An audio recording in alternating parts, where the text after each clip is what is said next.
Yehiratzon, Parshat Vayeshev, 57:82. The limud should be the refuat kol hacholim, ובתוכם Tanya bat Oda Margalit, Yosef Yair ben Aviva Chava, Harav Sivan ben Sima, בתור כל שאר חולי ישראל, ולעילוי nishmat Eli K, a great leader of Am Yisrael who was murdered this week. And we prepare for Hanukkah and we get ready to light the candles. For many of us, the story of Hanukkah ends when we eat a sufganiyah 20 minutes after we lit the candle. That's where Hanukkah ends.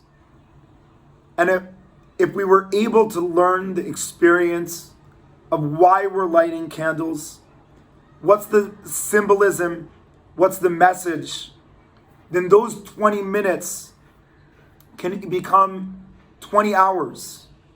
And they can impact our entire day and hopefully the entire week of Hanukkah and send us off into a new way of looking at ourselves and the world into the winter that we're hoping for to come. And so when we look at Hanukkah, we know that there was a very, very deep war that was going on between the Greeks and Am Yisrael. The war that was going on was not a war about what is, but it was a war about what is symbolized by what there is. The Greeks, when they enter into Beit HaMikdash, they do not burn it down. It does not bother them that there is a Torah. Yefet Elokim liyefet v'yeshev b'o'alei Shem. They're able to look in the Gemara just like we do.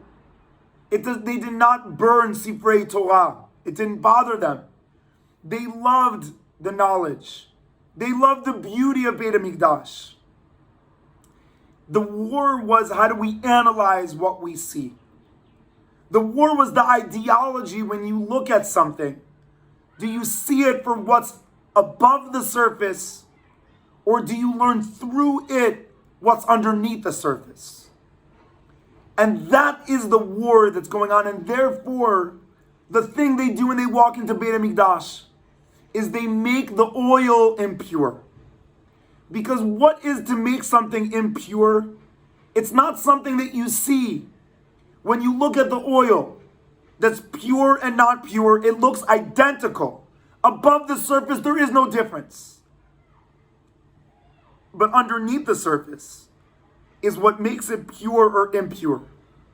Therefore, teaching us that what they wanted to say is, I don't care if you have a menorah.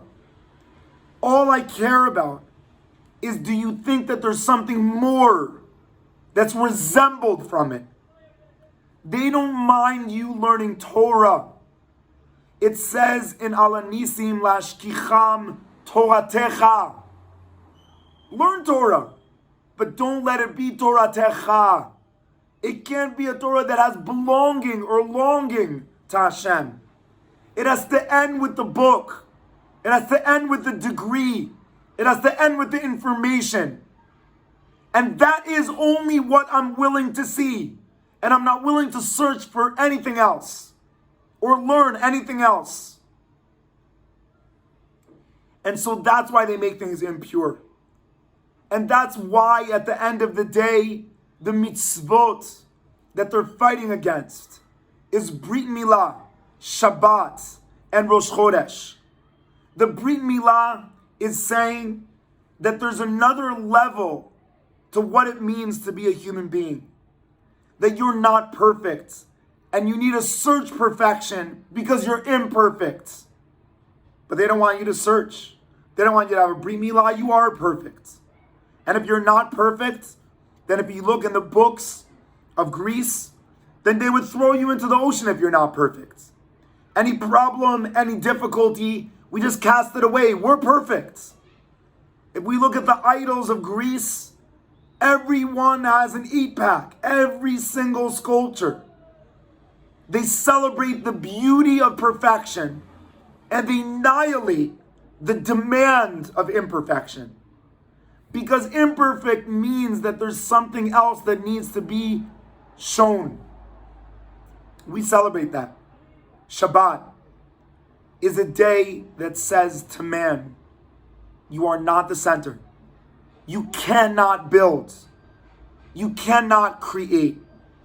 You cannot change anything. Why would we celebrate Shabbat, say the Greek? Why would we think that there's something we can't do? They were the extension of Migdal Bavel, a tower that celebrated what you can do. And we celebrate the need for our name to change. Avram, inside as a hay. He will become the inner letter that was there, but he needed to work to get that extra hay. But he's not building a tower upward, he's building a tower inward. Migdal Babel is building up, showing what they have. Avraham Avinu is showing inside there was a hay. But I need to find it and search for it and toil and create and struggle to find that inner hay. So that's the war between Greece and Israel. A war that asks, are we showing our growth or are we feeling our growth? If we show our growth, then we speak about all of our accomplishments. I finished Shas, I finished Tanakh, I have a degree, I'm a genius, I know. We're celebrating all the things that we can do. But if we think about the celebration of Hanukkah is saying don't celebrate what you can, celebrate the left side. We light the Hanukkah candles not where the mezuzah is. We're not afraid of the left side. We're not afraid of the challenge. We're not afraid of the fact that we're lighting in the darkest nights, in the longest nights of the month, in the longest nights of the winter. Because that is what's going to make us search not for what we can show, but for what we can feel. We've shown so much our degrees. We love learning Torah, and we struggle with tefillah. Because Torah is that you could show more knowledge, that you could do more. But tefillah is that you have to go and realize that there's something inside that's gone, that's lost. And I'm not willing to let go of the world that's freedom inside. We think that freedom is outside. But the idea of the candle is that we light it from our homes and show that our home is the freedom. The only holiday that we need a house for is Hanukkah. Because Hanukkah says that only inside will you find freedom. Inside the home. Inside yourself. Inside tefillah. That's where you're going to find freedom. And so we have to ask ourselves, are we showing our growth or are we feeling our growth? And felt growth is inside. And so now we go to the question, why are we lighting candles? Because the war against Greece is being resembled through the candle. What the candle is dealing with is a simple question. There's something called the wax, and there's something called the flame, and there's something called the wick.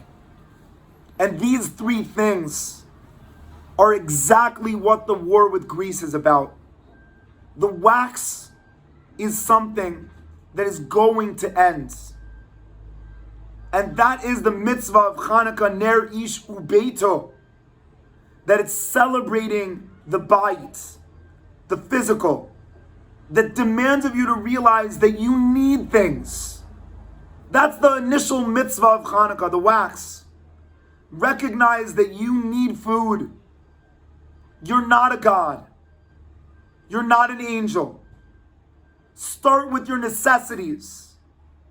Realize that having a land of Israel demands of you to spend a lot of time struggling with trees. That's what physical is doing.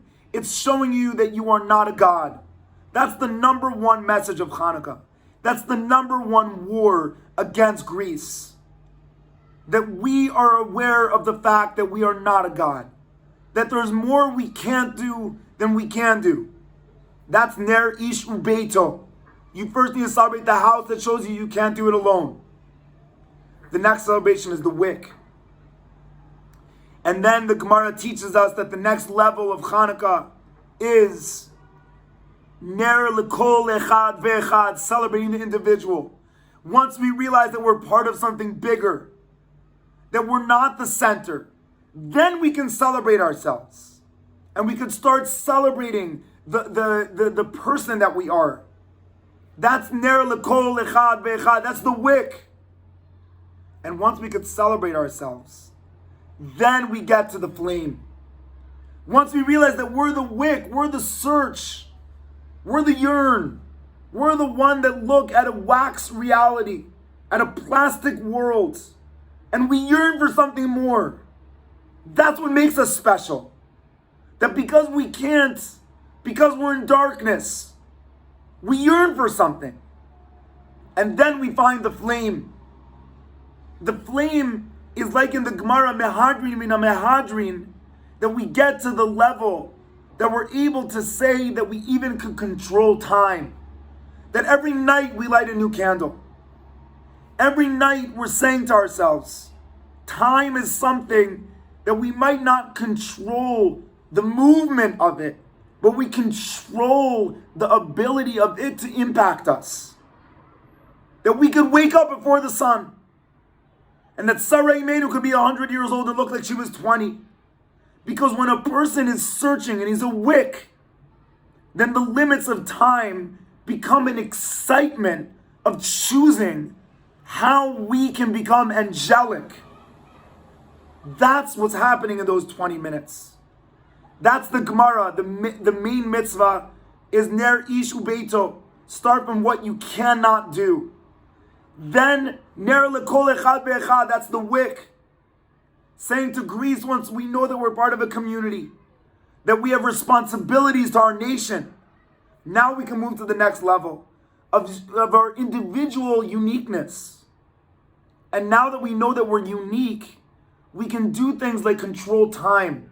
We can become a flame. We can light up the world. So the bracha, as all of us are preparing and getting deeper and deeper into the nights of Hanukkah, the preparation for Hanukkah, that we're able to demand of ourselves to go through this journey, to look at these 20 minutes and say to the Greek world, you look so good, but you feel nothing. You say things that are so smart, but you have zero responsibility. You have an 8-pack, but it doesn't have a heart behind it. That's the war with Greece, and that's what we're celebrating in those 20 minutes.